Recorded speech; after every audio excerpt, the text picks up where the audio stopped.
Hello, everyone, and welcome to another edition of Revolution Cast, brought to you by Tiger Prince Entertainment. You can find us at tpenetwork.com. I'm your host, Hank Davis, and joining me on the line, he is Alex Cruz. How are you, Alex? I am doing fair, and I'll tell you what, we've had some great balmy weather in the good old state of Michigan. Nice fall weather of temperatures of 72 degrees. Oh, And man. I just see it as a big wicked tease because we only had like really one day of this great weather. Now it's going to go back down to 50s and 40s, and pretty soon the white stuff will be hitting. So, Ugh, but I'm gosh. optimistic. Yeah. Yeah, it's a toughie being optimistic in this state. But we digress. Alex, did you happen to have a ratings for Revolution episode 5? Okay, the ratings for episode 5, Soul Train. And where's Don Cornelius when you need him? Oh, do we need Don Cornelius? I think we do.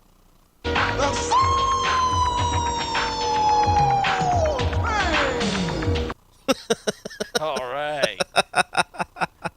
And so, my brothers and sisters, our rating is an 8.61 million. Nice. Which is up dramatically from last week's 8.01. Oh, okay. And so, in fact, it did better than episode 3. It's a little bit below episode 2, but we did see a huge spike in ratings this week. Nice. Oh my goodness. What do you think contributes to that? You know what? I can't really say. They had a lot of opposition that night too. There's just tons of stuff that was on that night, and I know it didn't do the best, but I know NBC. I'll tell you what, NBC with the 18 to 49 racket has for the last 3 or 4 weeks has been a solid number 1 in the ratings, which is the first time, and I think in about 10 years, if I remember reading that correctly from tvbythenumbers.com. So NBC is definitely on its way back. Awesome. So all we need is a little bit of Jerry Seinfeld and a little bit of Bill Cosby, and we'll be all set. It'll be the good old days are here again. Nice. Nice. Hey, Alex, can you hold on for 1 second? Yes. I just got to alter one thing.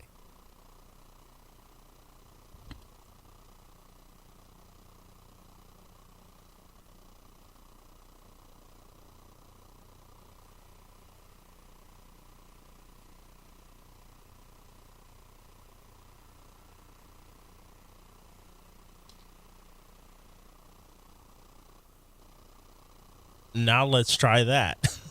The magic of live broadcast. Woo! Awesome. So ratings up. Oh my So goodness. yeah, ratings are definitely up. It's a good that's a great thing.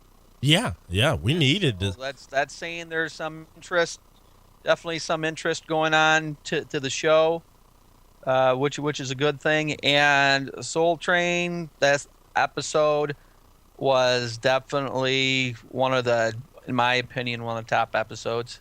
Easily. Now I want to pose a tough question to you.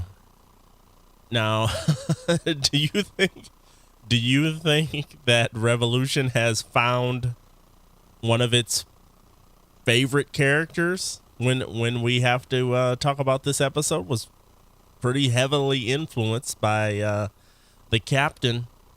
Do you think that you think fans are resonating with that character and that Danny and that relationship? Well, I know I've said this before, but he's one of my favorite characters to begin with. I mean, you just want to hate him, but I just can't hate him. And especially, I know we're going to talk about I thought the beginning scene was like, what the heck is going on? Oh man, that was amazing. So I know we'll talk about that in a little bit. And you know what? As we're going to talk about the episode, I think I saw a change in that relationship between Danny and Captain Neville. So we'll talk about it again. But I'll tell you what, like I said, I guess why I like this episode so much, we got to see Tom Neville in flashbacks, and I don't know. But like I said, this is a character you want to hate, but you just can't. There's just something likable about this guy. Oh, you aren't kidding. What an epic series of flashbacks. Should we get into it? Yeah. So let's get into the episode titled Soul Train. So we start out in Noblesville, Indiana, where the captain is beating people down. And apparently Danny is up next. And he wasn't doing so hot either, Alex. Danny was getting split. Well, you know what? See, the captain captain included him on this. Hey, you're kind of one of the guys too. Come on. And to me, this was an extreme version of Bloody Knuckles. That's the way I saw it. And would you really want to be included? I'd be like, please don't include me in this. I mean, did you see the shape that the previous guy was in? Yes. And he's just one after another taking all comers on. And I'm like, what is this about? Well, I thought Danny got a good shot in there. He at least got one good shot. Yeah, he did. He definitely got a good shot. But I was like, man, at the end of the day. Yeah, well, well, Danny didn't want to fight him to begin with. He goes, it's like, I'm not going to lower myself to these immature things. And Captain Neville with that grin on his face. Come on, this will make you a man. And then we get just whisk away into the day of the blackout with Captain Tom Neville before he was the captain. So he's a pencil pusher. He's an insurance agent. I couldn't believe it. I was like, what? Well, this was I believe this was revealed in the first episode that, he used to be an insurance agent. But I loved it because we actually got to see him in action. And boy, he kind of looked like a peon to me. Yes, he did. You know, like, oh, you gave these people their money, you're fired. Yeah, the way he was so mousy, just like, oh, I'm sorry, sir. I'm sorry. And I was like, wow, that was a shock to me. You didn't see the confidence of the Tom Neville of 15 years later. That looks exactly the same. No, you're right. We don't see that.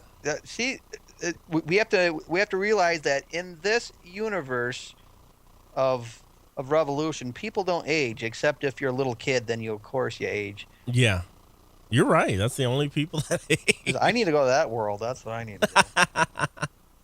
So he even had like the pocket protector and the glasses. I was like, oh man. So this to me is a lot like Lost, the way they just thrust you into the past and show you certain scenarios. And I'm telling you what, it's starting to come together nicely. Yeah, I thought there was a huge, like I said, this is a huge step up in this episode. There's only like a handful of episodes that I really cared about, and this was definitely one of them. Yes, it was at the top of my list. Charlie and Aaron are standing over Maggie's grave when Miles says, hey, it's time to go. Because, he's just like sitting here and moping and stuff. Grieving and crying is just not going to get it done. We got to get going. And it's really funny. Miles says, come on, you guys got to toughen up. We got to get going. And they're just like totally unsympathetic to them, just especially the loss that they had that they had from the previous episode, and just they'd rather mourn for a little bit longer. Say, nope, let's get going. We're losing ground. Yeah, you ain't kidding. He's like, let's go. And then while they're walking, the group hears a train coming. So they're running to see what's going on. Now, if I can recall, a couple episodes ago, when I was belly aching about technology in this world, I know we got a lack of technology, but I think I did make a mention that steam engines should really have nothing to do with electronics. Right. You then, definitely lo and said behold, the writers must have been listening to this show, because here we go. We now have a steam engine. You aren't kidding, man. They're tuned in. And even though it was described as it should have been in a museum. They're like, come on, what's this with this train here? And you had said that. You had said, that and some other things that I think, just happened to start popping up and propagating in the story itself, which is very good. Right. Yeah. It's interesting what we're, the technologies, that the lack thereof, and then we have some surprising technologies in this world as well. Yes. Now Neville, he's going to use this train to get Danny to General Monroe. Now here's something that I just want to pop in here. It kind of just popped into my head a little bit, but didn't they say in the last episode that they were just about a day away from getting to the general? Yeah. Mm-hmm. So now all of a sudden, how come do they need this train to finish the last leg of their journey? They want to go in style, and this is the way to do it. I just thought that was a little odd, to be honest with you. I was like, wait a minute. When they were on those horses, they said, hey, we could make it there by tomorrow if we just keep going or something like that.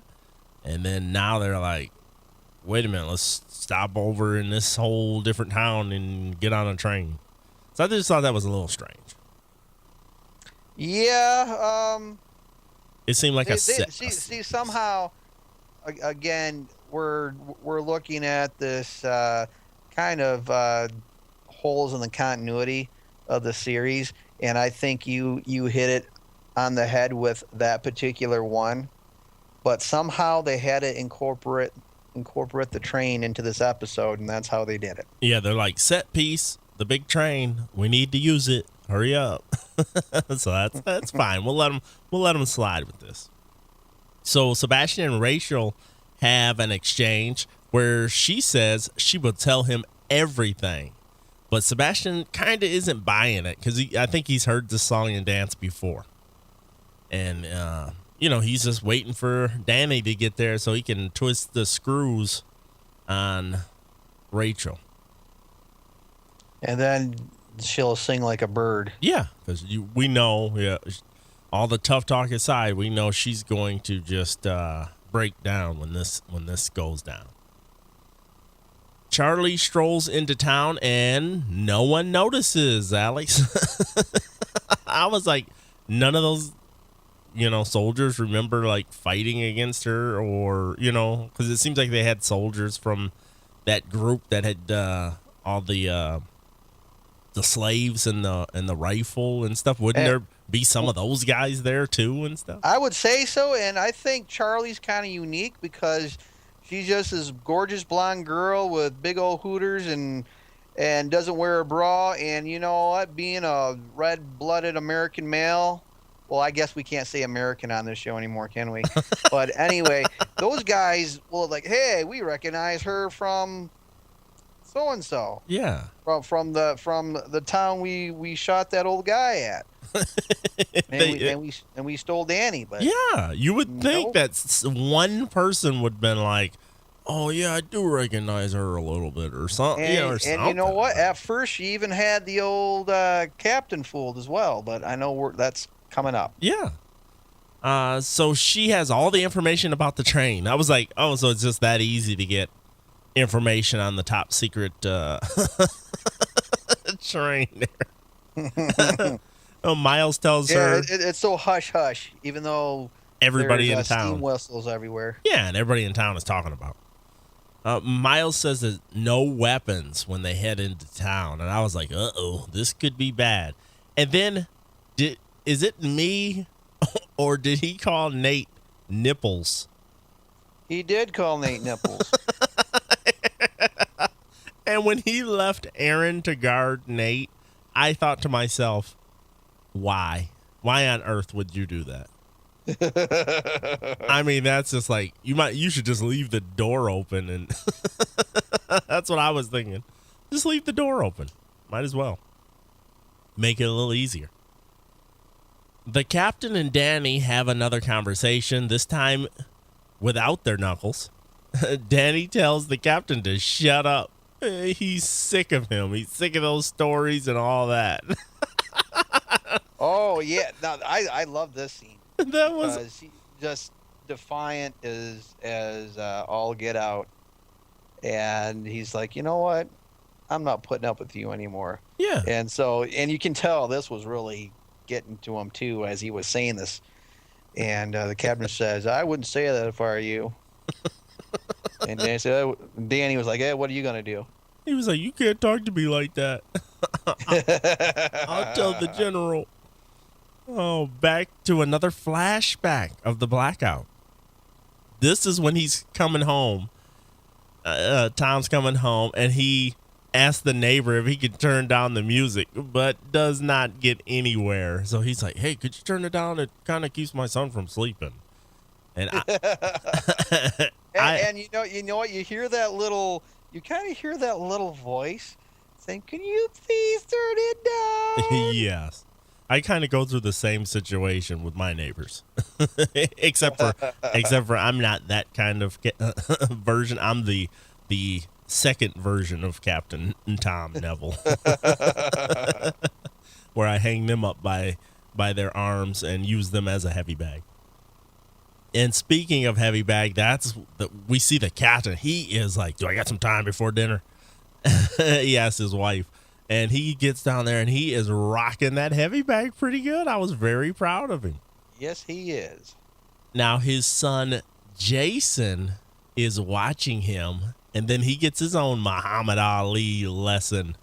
And the captain says, we only hit the bag, not people. I knew that was coming back up later, too, right when he said it. That's all we do is we hit the bag, not other people. I was like, yeah, right. Yeah, that's kind of foreshadowing. Yeah. Nora is walking around town looking for clues on Danny's whereabouts, or is she? She says the secret password and gets led into the back of an office of a fellow rebel.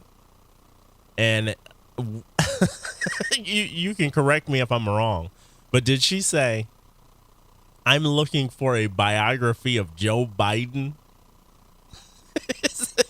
You know what? Was that the secret code word? Because if it was, that must be the code word. And why in the heck would you use Joe Biden? Thank you. And I'm like, who is writing this?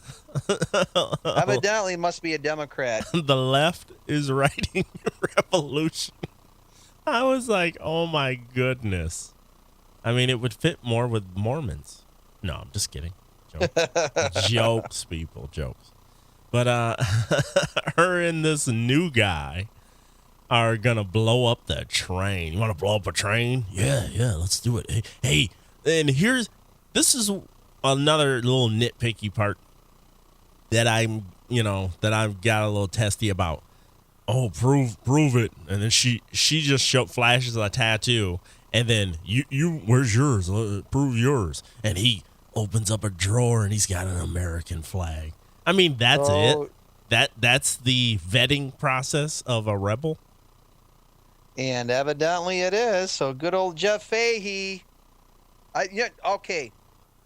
Back up just a little bit. Okay, go ahead. I love the line. Okay, I showed you mine. Show me yours. Of course you like that. I just thought, I don't know. I started giggling. I like that. So, and so then Jeff Fahey shows her a flag, and I was like, oh, come on. Really? A flag? Oh my gosh. And his name on the show is Hutch. And I was like, okay. I was waiting for Starsky. And I was like, how many other losties are going to show up on the show? What are we going to do? I mean, what are we going to do? Just litter it with losties? That's okay. Now, this is where we get to the point where Charlie gets spotted by the captain, but then plays the old boyfriend is cheating on me routine, which I thought was really good thinking on her feet. Well, I thought it was brilliant. Yes. And then in fact, he looks and he sees that she's looking through the reflection of the window, and so I said, "Wow, that's pretty believable." Very much so. And only thing that she did wrong was when he introduced himself, she kind of paused.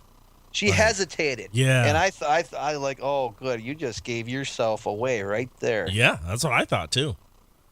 And then he was like, can I just say that boy's a fool if he's two-timing you? I was like, oh, quit it. She's like a fraction of your age.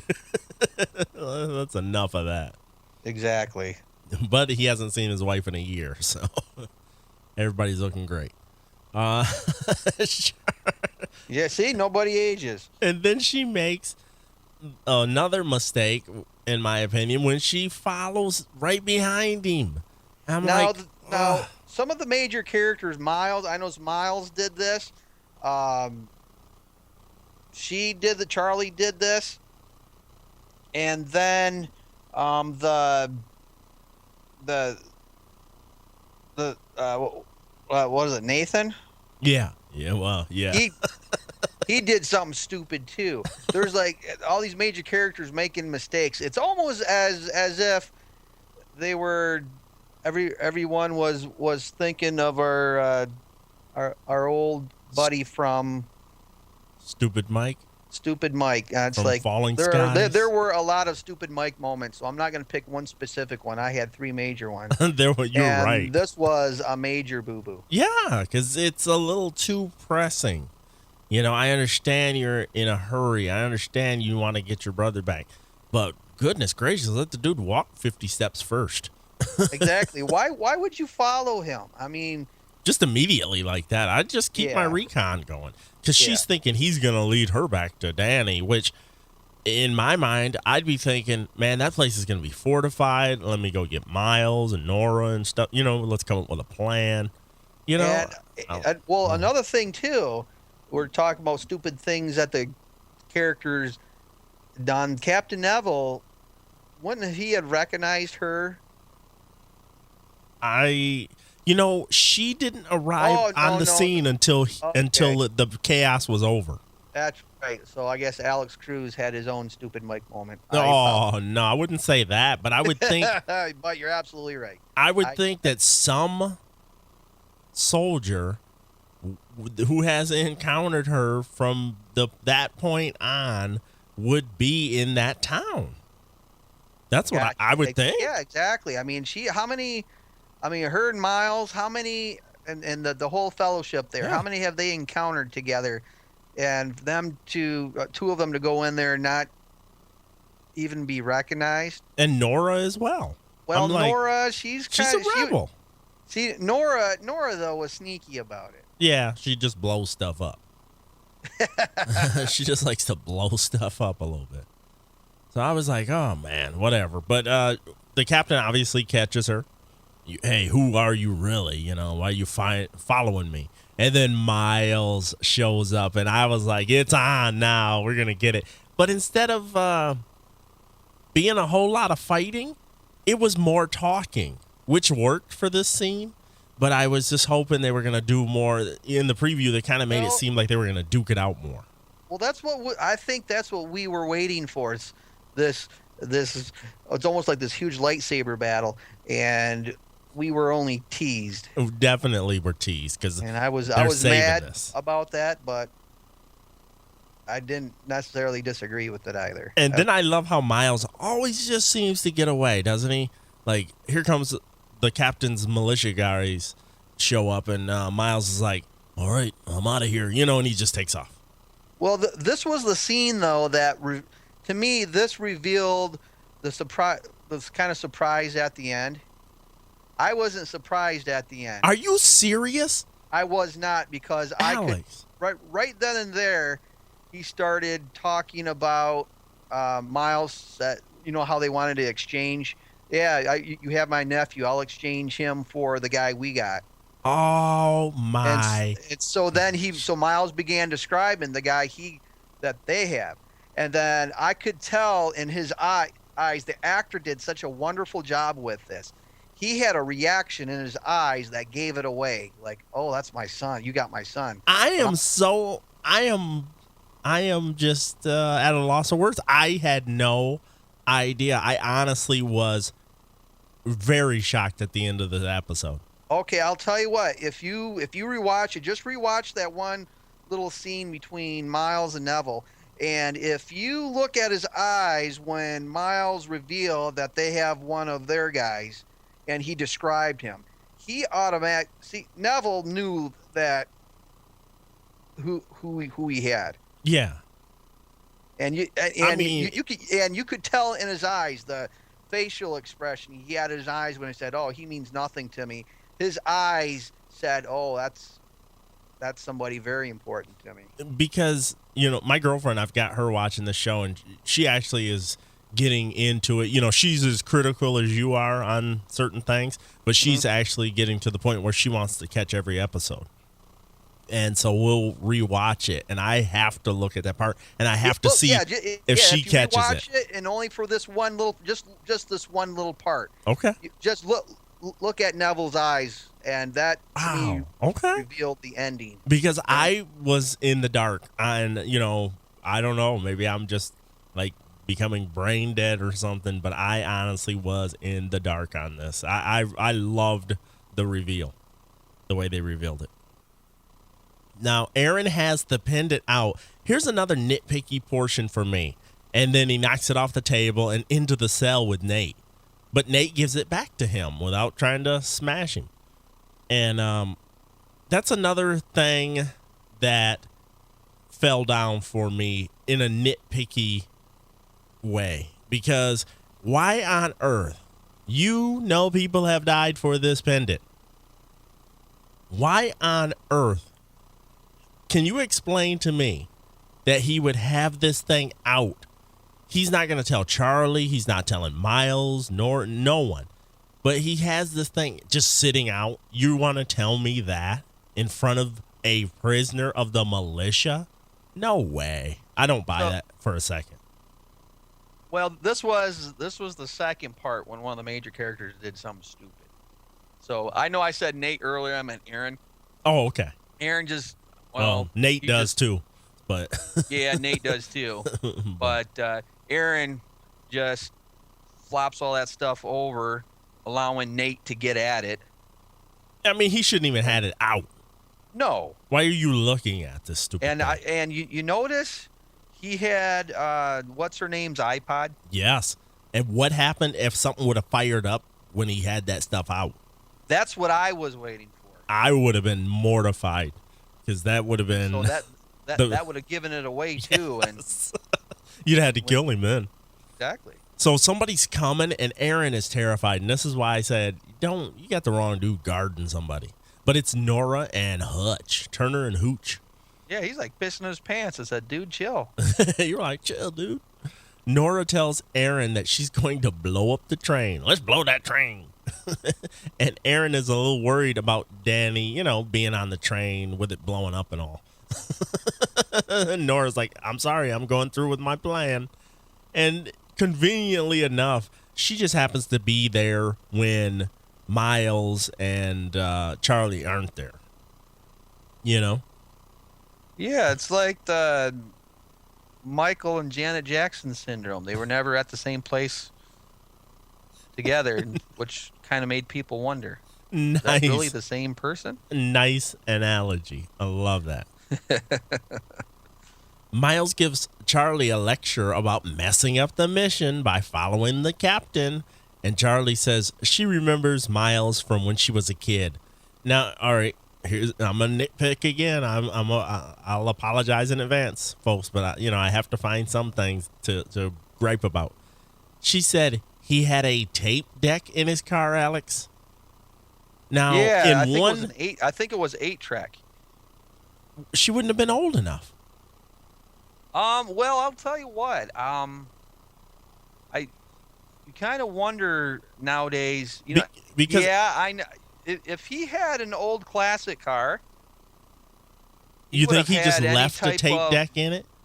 It could have had a tape deck in it. Okay, because I was Because- just getting confused because I'm like, in one episode, Aaron references Google, which we know where Google is, and we know that Maggie had an iPhone, and then in this, she was like, I remember when I was a kid, you had a tape deck. It just seems like she would be too young to see a freaking car with a tape deck, unless, like you said, she would, like, especially being 4 years old and Yeah. knowing what that is. yeah, exactly. Unless, like you're saying, he had a totally mint condition old car that he did not upgrade the audio in.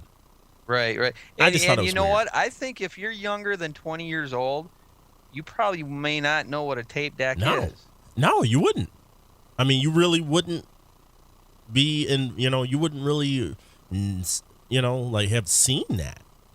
So I just thought that was weird. I thought it was strange. I They think could the have used last something tape else. deck I had in my car, I want to say it was probably back in about 97. So we're talking 15 years ago. Yeah. I mean, And now we're talking everything is just strictly CD, and you have a jack to MP3.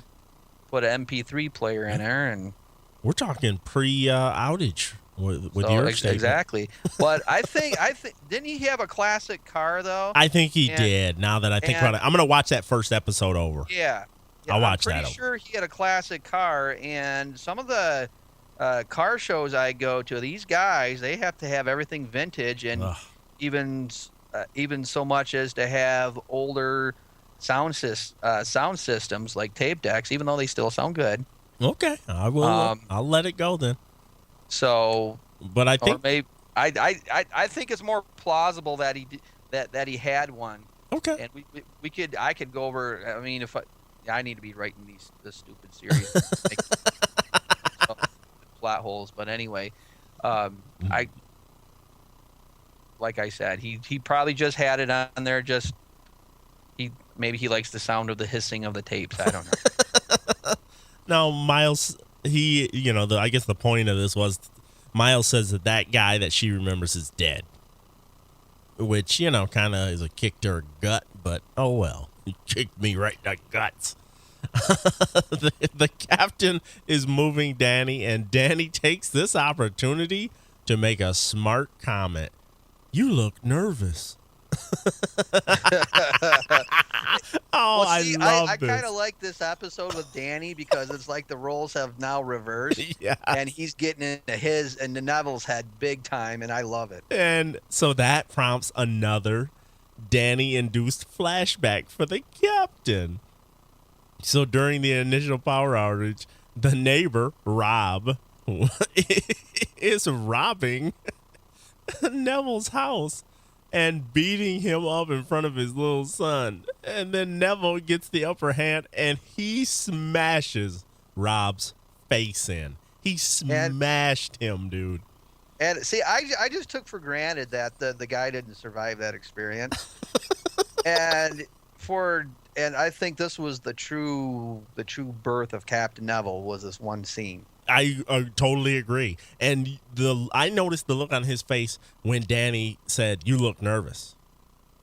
To me, that was a point where he really did a facial expression. I was like, uh-oh. Yeah. You really are bringing back some harsh memories for this guy. So back to the days where he beat his neighbor, Rob. I think Rob's last name was Burglar. So very Robble. original. He was like Oh, I know it's Robble. not Burglar. It was something else, but that would have been funny. He had the black mask on. I'm Robin. Got a burgle. Robble. Charlie and Miles get back to the hideout. And then, ironically enough, Nora and Hutch are not there. But they hear about her plan. Charlie begs Nate to tell her where they are keeping Danny. And Nate's like, nope, I can't do it. So now it looks like it's Miles' turn. But Nate pulls some parkour and literally jumps out of the building. And I was laughing my butt off. I was like, oh, okay. He just kind of And hopped up. this was Miles' turn to be incredibly stupid. Now, At first, I thought they purposely let him go for some reason. Initially, that's what I thought. I'm not sure what that reason would have been.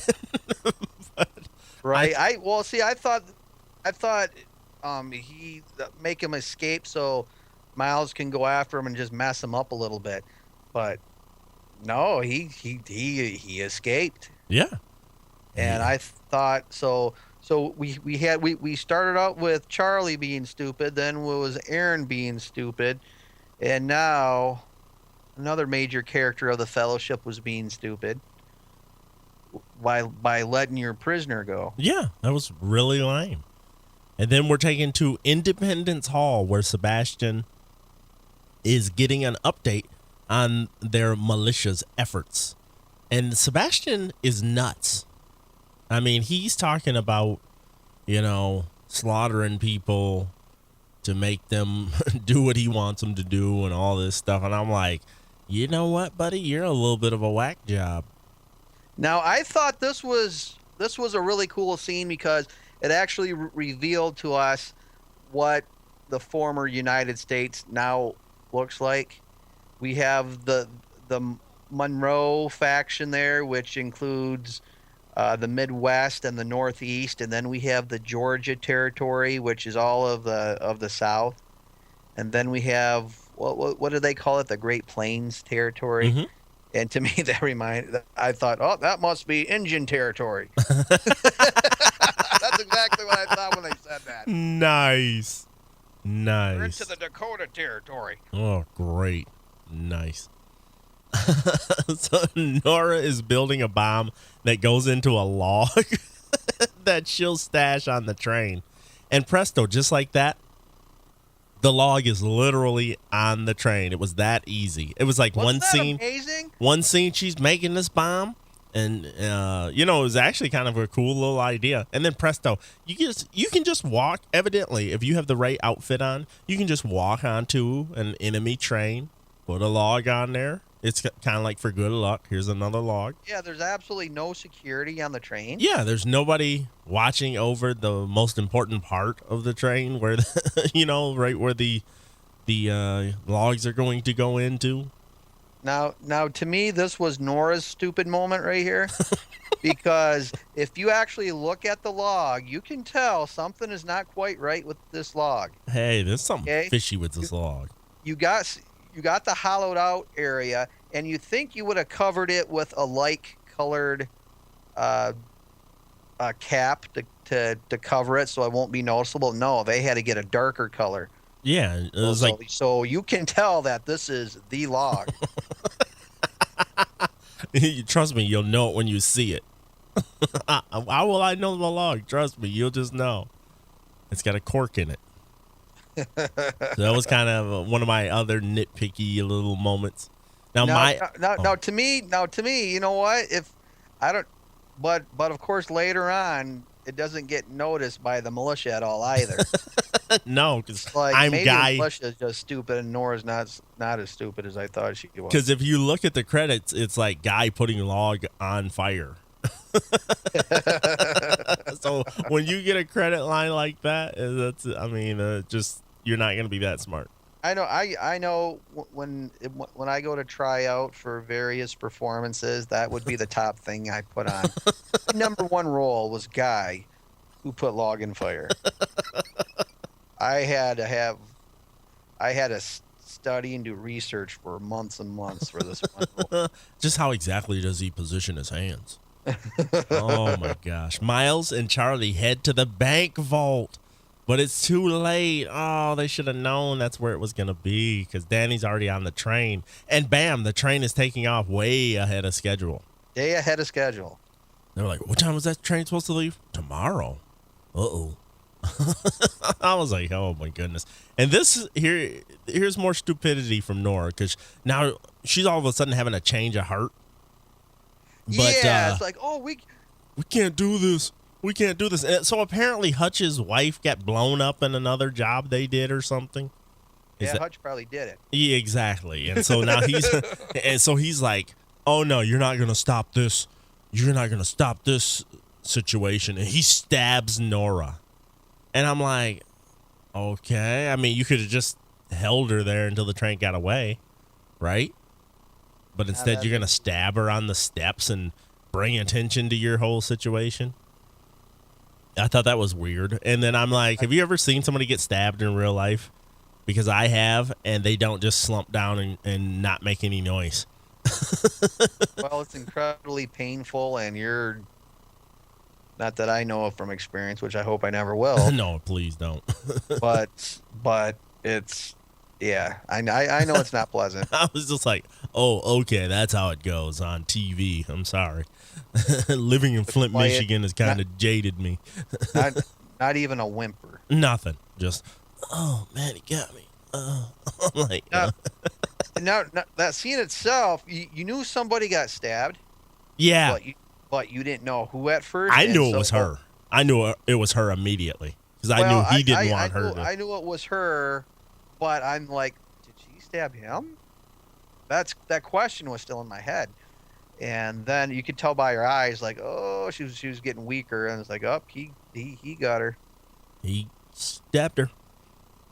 So Miles and Government mule and Aaron conveniently find Nora just in time for her to tell them that Danny is on the train along with the bomb. I was like, oh, this is just, this just works out perfectly in every scenario. Miles and Charlie rent some horses to go for a ride, and they pull off the old horse dismount onto the train track. That would have to be one of the toughest things to do. So I don't know if I believe that. That would have to be very challenging to pull that off, in my opinion. I don't know. We shall see. But Miles says he'll get the bomb while Charlie should go find Danny. And I put, huh? That makes no sense to me. Wouldn't you have her go get the bomb? And you go find Danny? Because where Danny's at, the captain's going to be at. She can't take the captain. Yeah, this again, a lot of people kind of chuckle as how much we rip this show apart. This would be one of those times. I'm sorry. That makes no sense. Why would you have her go do that? To me, it would have been safer for her to go find the bomb. And easier, I would think. And well, I know we're going to talk about it, but wasn't it kind of odd how Miles automatically knew that particular log had the bomb in it? Yes. He just knew, he knew because it was in the script.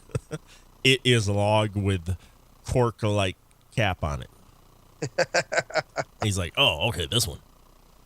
And all the rest of them are all split, but that one is... This has to be it. This one's solid round, and the rest are split up. Charlie gives Danny the nod, and that means it's time to try the captain. And bam, it's on. And Miles gets to the log, but it's already burning. I was like, oh my gosh, it's burning. You gotta stick your hands in there. And Charlie tries to kill the captain, but no dice. She's getting choked until Danny breaks the old Western glass over his head. What was it? A pitcher or something? I don't know. It was. But I was like, okay, there's this glass set up on this train. There just happens to be a big glass thing that you can smash over his head. I was like, oh my gosh. Well, and I thought was kind of neat because Danny saw Charlie, and they kind of nodded at one another. It's like, why are they nodding at one another? Is there something else going on that we don't know about? Which, of course, was not the case, but unless you take into account that, oh, I'm here to get you out, we're going to get you, so go ahead and try to make a distraction. And so he chokes out Neville tries to choke tries with his handcuffs, and to no avail. And then Charlie gets in there, and Charlie's not doing much of a good job for herself either. Then crack with the candy glass, and he recovers quickly. And then Nate rescues the captain. The captain asks Nate to bring Charlie to him, but Twilight does his own thing, and he throws Charlie from the train. Throw mama from the train. And I was like, why in the heck did he do that? I knew he did it to save her, but I was like, why? And then Miles jumps off the train. Did Nate give Miles the nod? Like, you better jump off the train. Was that? I don't know if he necessarily did that to her, but I think, didn't Neville say something like, give her to me, I'm gonna kill her? Yeah, I think he did say that. And so basically, he's like, no. Nate has feelings for her, so yeah. He wants to save her, and that's exactly what he did. Yeah. And the captain is not happy with Nate, so I'm like, command somebody to shoot this guy. That's what I was thinking. He was going to shoot him or command it, because I'm still in the dark at this point. I'm still clueless. I'm clueless Hank watching this show. Yep, I was like, nah, he'll never do that. I'm watching this show with childlike eyes. And so here we go. Nora is absolutely fine, apparently, from her knife wound. Miles. Yeah, it's miraculous. And Miles tells Charlie that the uncle she knew is not dead, but he can't be him right now because he's got to go and kill his best friend. I was like, third person? Really? Okay. And like any good group, they have the moment where they have to recommit to the fellowship. And I just started crying and laughing because I'm like, are you kidding me? This is the Lord of the Rings on NBC right now. And so now they have a new purpose. I will follow you to the fires of Mordor. We will all take this pendant and have it melted down or something. I don't know, but the fellowship is stronger than ever. And then here we go. I was like, oh, this is awesome, because at the Monroe base, the captain gets to see his wife, who hasn't aged a day, I might add. And Nate is his son, Jason. And that was the reveal for idiots like me that just didn't get it. But Alex, and I bet you my girlfriend will get it. like Alex did. Well, see, that's exactly where when he and Miles were having that conversation, he described it, and he said, oh, that's my boy you have. And if Miles would have known that, boy, he would have had all kinds of collateral power and everything. Just he would have had the chips in his hand. Yeah, and maybe he did know it. I don't know. It just seemed like I don't think he did know it. It seemed like he knew there was something special about Twilight. I don't know why would Miles be so stupid and give him up like that? Because with them two knowing each other, he would have to have known who his son was, depending on how long ago he quit that militia. He would have to know that he has a son. Yeah. Because he already knows him.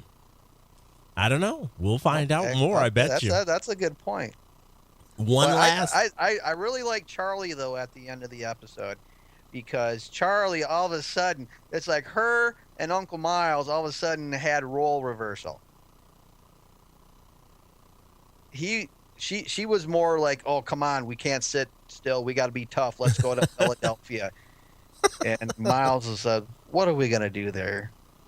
And so then she, all of a sudden, she's very assertive and she knows what she wants to do, exactly how Miles was at the beginning of the episode when he was kind of chastising Charlie for following, for both following the captain and earlier when they were when they were still mourning Maggie. Like, come on, we got to get going. And so she did exactly the same thing, which was really cool. Yeah, it was. And then we had the one last flashback where the captain is talking to Jason, who will now be forever known as Jason and not Nate, about training him with guns and knives, except for back then he was tiny. He was just a little bitty kid. Right. So it's kind of like, oh, this is creepy. But here's where we get to the end, and we have an email that kind of ties right into this, a little short blurb. Before we get in, never. Get into the email, because that's were we going to talk about? We're going to talk about the last scene, and then the email kind of go ahead. Sorry. So Rachel and Sebastian have a conversation about what Ben was working on, and Rachel finally confesses it's what we were working on. We worked on the project together. There are 12 pendants. And I was like, oh my goodness. And so the email from Les, and I'll just summarize. He was saying that wouldn't it have been better if they would have teased us with not just Randall's pendant and Grace's pendant, but wouldn't it have been better if they would have kind of teased us with all 12 pendants to let us know that, wow, there's a bunch of these things. Like where they're all at? Yeah, like just show just glancing scenes of some, this person's way over here, something such and such, and he's got one, and this person's over here and they got one, and you know what I mean? I think that would have been awesome. Right. I agree with Les on that one. Now I got a prediction. They were talking about the Black Hawk. Yes. Hawk ready. And it's like, well, how? I know for a darn fact these things are all computerized and electronic themselves. So how could they run? Well, guess what? They have a pendant for themselves, and that's what they're using to run it. Okay, so you think they already have one? Yeah. Or do you think they have several of them? Well, I know they at least have one to power up that Black Hawk. Oh, that'd be cool. And that was funny because Sebastian made a really cool analogy. He says, yeah, when we go over to those other territories and show them who's in control, it's going to be just like it was when the Spanish conquered the Aztec. Yeah. And I'm like, oh, wow. They will bow down to us. And he is nuts. I'm sorry.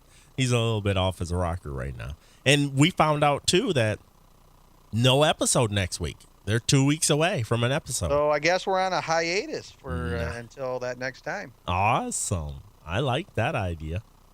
I want to have a week off. I'm sure the World Series will be going on, and I know we'll be entrenched in that. Go Tigers.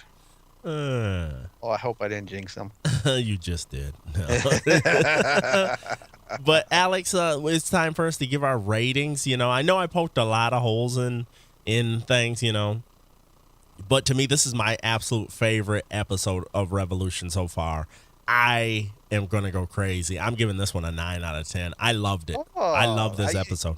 And I was thinking very similarly, because I thought as much as we've been kind of making fun of this whole series, this to me was the definite highlight. And if every episode could be just as good as this, then that would be wonderful. I also gave it a 9. Awesome. Now, one thing I was disappointed with was I was hoping to have some resolution with them getting Danny back, and then proceeding on to the next part of wherever the plot is going. Mm-hmm. And I have to realize that this isn't some 10 episode season. You wouldn't be making fun of Falling Skies, would you? Oh, I probably am. But as in that series, since it was such a small abbreviated season, the plot went quicker. Yeah. And I'm not quite used to the plot going so slow. Yeah. You got a good point, because what are we getting? 13, right? Right. And that, 3 episodes is a lot. Yeah. 3 hours of storytelling, that's a lot more story. And you know what? It was funny because the episode ended. I mean, it seems like they're going to chase after to get Danny. It reminds me of Wile E. Coyote and the Roadrunner. Wile E. Coyote chasing after the elusive Roadrunner, and lo and behold, at the end of this episode, they didn't get the Roadrunner. And so it's almost like, and as hard as Danny fought, he was still handcuffed in the end. Yeah, he was still captured, and this is going to make for an interesting situation, because kind of all the main players are going to be in one area now. And how do you continue on without a resolution? So, well, and I, saw the sneak previews for the sneak peek for the next episode in 2 weeks, and to me, they're on their way to Philadelphia. But this episode to me is kind of, I don't know if it's such a good distraction, but that's what it is. It's a distraction before they end up in Philadelphia. And again, it's that slow. It's the multi-episode season, the over 10 episode season, and it's moving so slow for me. I do wish they would kind of pick it up a little bit. I tell you what, they do an excellent job. They've gotten me every single week. At the end of the episode, I see something and I go, "Oh crap! I got to see next week." I'm serious. I get really excited for the next week, and they've done a great job of that all season long for me. Alex, any final thoughts before we call this show to a close? I really have nothing to say other than I love this episode, and I guess we'll talk to everybody in 2 weeks. Awesome. Then for Alex Cruz, I'm Hank Davis. Until next time, my friends, we're signing off. See ya.